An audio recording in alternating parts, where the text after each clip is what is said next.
স্বাগতম আজকের ভিডিওতে। আমরা আজ কথা বলবো ভারতের উত্তর পূর্বের এক সুন্দর রাজ্য আসাম সম্পর্কে। আসামের আয়তন প্রায় ৭৮,০০০ বর্গ কিলোমিটার। ২০১১ সালের সেন্সাস অনুযায়ী মোট জনসংখ্যা ছিল প্রায় ৩,১২,০০,০০০ লাখ।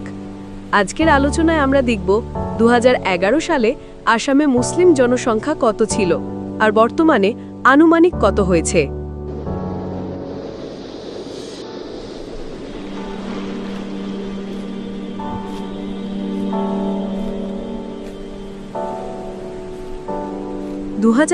সালের সরকারি আদমশুমারি অনুযায়ী আসামের মোট জনসংখ্যা ছিল ৩,১২,০০,০০০। এর মধ্যে মুসলিম জনসংখ্যা ছিল প্রায় ১,৬,৮৭,০০০, যা মোট জনসংখ্যার প্রায় ৩৪.22%।